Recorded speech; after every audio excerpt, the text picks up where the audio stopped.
पिछले बार भाभी खड़े हैं, महिला सीट हो गए दाना छापी से और ठीक है बहनी। ग्रामीण अंचल में त्रिस्तरीय पंचायत चुनाव चल रहा है।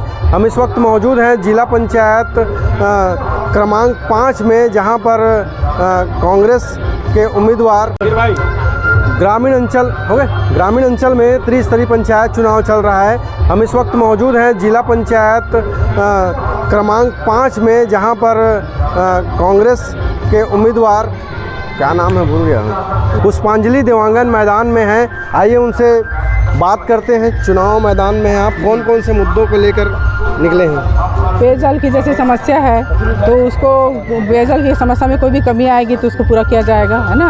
और कुछ भी नालियों का निर्माण है, सीसी रोड है ना। और कुछ भी शिक्षा के विषय में हो, चाहे स्वरोजगार के लिए, महिलाओं के लिए मैं एकदम आगे रहूँगी कभी भी, क्योंकि महिलाओं के लिए उतना कोई ध्यान देता नहीं है ना। इसलिए मैं महिला हूँ तो सबसे पहले मैं सीट को, उसी महिला सीट से मतलब सबको सपोर्ट करूँगी और आगे विकास कराने के लिए मैं बहुत जागरूक हूँ, है ना। तो फिर वही मैं सोच रही हूँ कि सब चीज़ होना चाहिए विकास, और जो भी कमी आएगी मैं उसको पूरा करूँगी करके। भैया के जो कार्य हैं, और भैया ने बहुत काम करवाए हैं, उनके संकल्पित जो कार्य हैं उनको भी पूरा कराऊँगी। कितना जनसंपर्क कर लिए हैं, कैसा रिस्पॉन्स मिल रहा है? मुझे लग तो रहा है कि जनता के बीच मुझे पसंद किया जा रहा है करके, और मैं सबसे अपील करती हूँ कि मुझे जिता के एक बार ये करे, विश्वास करे मुझ पर, मैं विकास दूंगी बिल्कुल उनको। हमारे साथ जिला पंचायत के उपाध्यक्ष निशु चंद्राकर हैं, जो वर्तमान में इसी क्रमांक के सदस्य हैं। आइए उनसे जानते हैं। जी भैया, बताएंगे चुनाव की स्थिति क्या है? देखिए, कांग्रेस पार्टी ने यहाँ पे पुष्पांजलि राकेश देवांगन जी को अधिकृत उम्मीदवार के रूप में घोषणा किया है, और पुष्पांजलि राकेश देवांगन हर घर जाके मतदाताओं से रूबरू हो रही हैं, अपना परिचय दे रही हैं, और उनका छाप है उगता सूरज। उगता सूरज छाप आप जानेंगे, पिछले बार भी मेरी छाप उगता ही सूरज था, और उगता सूरज छाप पूरे क्षेत्र में चर्चित है। और उगता सूरज छाप को जिस तरह से जनता, मतदाता और कार्यकर्ताओं का भरपूर प्यार मिल रहा है, मुझे ऐसा लगता है कि पुष्पांजलि राकेश देवांगन जी भारी मतों से जिला पंचायत क्षेत्र क्रमांक 5 से जीतकर जिला पंचायत का प्रतिनिधित्व करेंगी। अभी भाजपा की सरकार है, कितना चुनौती रहेगा आप लोगों को?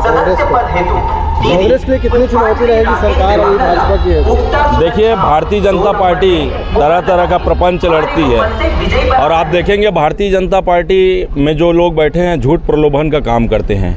अभी विष्णुदेव जी की सरकार को छत्तीसगढ़ की जनता ने चुना, और उन्होंने कहा था कि धान का समर्थन मूल्य हम 3100 रुपया एक मुश्त देंगे। लेकिन मैं पूछना चाहता हूं, अभी धान की खरीदी हुई, 2300 रुपये में धान की खरीदी इन्होंने किया। अभी चुनाव सामने है तो 800 रुपये का बोनस की राशि के दिया है, तो ये तो खुद अपने वादे से मुकर गए। इन्होंने कहा था एक मुश्त धान की खरीदी करके किसानों के खाते में डायरेक्ट पैसा डालेंगे, लेकिन ये तो फिर वही बात हुई, धोखे देने वाली बात, किसानों से झूठ बोलने वाली बात हुई। ये जनता भली भांति जानती है, किसान भली भांति जानते हैं। और ठीक इसी प्रकार से आप देखेंगे महंगाई चरम सीमा पे है। आज अगर कोई मजदूर 400 रुपया कमाता भी है तो वो सब्जी राशन में उनका निकल जाता है। तो इस तरीके से भारतीय जनता पार्टी लोगों को ठगने का काम कर रही है। नरेंद्र मोदी जी, विष्णुदेव जी की सरकार ठगने का काम कर रही है। इन्हीं मुद्दों को लेकर हम जनता के बीच में जा रहे हैं। पिछली बार मैं जिला पंचायत इसी क्षेत्र का प्रतिनिधित्व किया है।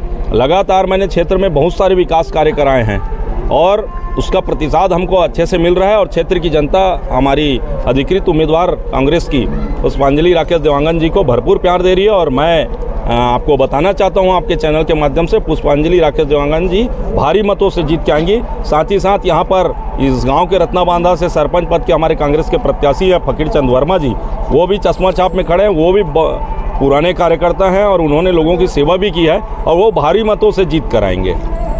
साथ ही साथ जनपद के भी हमारे प्रत्याशी हैं भाई राकेश मौर्य जी, वो भी झोपड़ी छाप में खड़े हैं, और उनको भी इस क्षेत्र की जनता, क्योंकि वो युवा हैं और लगातार उन्होंने संघर्ष किया है और काम भी किया है, स्कूल कॉलेज में भी छात्रों के लिए और अन्य कामों में भी काम किया, तो झोपड़ी छाप में भी उनको पार्टी के द्वारा प्रत्याशी बनाया गया है। तो वो भी जीत कर आके इस रत्नाबांधा, मुजगहन और श्याम तरई और जिला पंचायत क्षेत्र क्रमांक 5 में भाभी जी और फकीर भाई रत्नाबांधा में सरपंच के रूप में मुख्य भूमिका निभा के जनता की समस्याओं को, युवाओं की समस्याओं को, महिलाओं की समस्याओं को सुनेंगे। आइए हम चलते हैं जनपद क्षेत्र क्रमांक 15 के यहाँ पर कांग्रेस के समर्थित उम्मीदवार हैं राकेश मौर्य जी। कौन कौन से मुद्दे हैं आपके लिए इस चुनाव मैदान में उतरे हैं उसके लिए? धन्यवाद मांगिन भाई। और आज हम अपने क्षेत्र रत्नामादा में प्रचार प्रसार कर रहे हैं और यहाँ पे जब हमने प्रचार प्रसार किया और बहुत सारे विभिन्न मुद्दाएं जो सार्वजनिक हित की मुद्दाएं हैं, जैसे रत्नामादा मुजगहन क्षेत्र में पेयजल की व्यवस्था और रत्नामादा में नाली, रोड, नाली, सीसी, हर एक समस्या जो जनता का हित के लायक सार्वजनिक हित होगा उसके लिए मैं तत्पर बाध्य हूँ। और मैं जनपद क्षेत्र से जीत के आने के बाद इस सब प्रमुख मुद्दों को अच्छे तरीके से ढंग से कार्य करूँगा। आप पर आरोप लग रहे हैं कि आप बाहरी प्रत्याशी माने जा रहे हैं, तो उसके लिए मतलब कितनी चुनौती होगी आपके लिए, आप किस तरह से देखते हैं? ऐसा नहीं है, मैं कांग्रेस के कार्यकर्ता हूँ। हर कार्यकर्ता कांग्रेसी का है, चाहे कहीं का भी हो, वो कांग्रेस के कार्यकर्ता है। और मेरा ये तो क्षेत्र है, मैं यहाँ का बेटा हूँ। मैंने जब यहाँ आया और इनका स्नेह, प्यार, माताओं, भाई बहनों का जो देखा, मुझे आशीर्वाद मिला।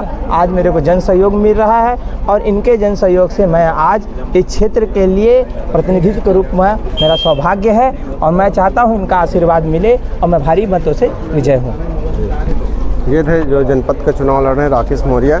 सभी अपने अपने दाव कर रहे हैं। अब आने वाला समय ही बताएगा कि जीत किसकी होती है। माधवेंद्र हिरवानी, न्यूज़ छत्तीसगढ़, धमतरी।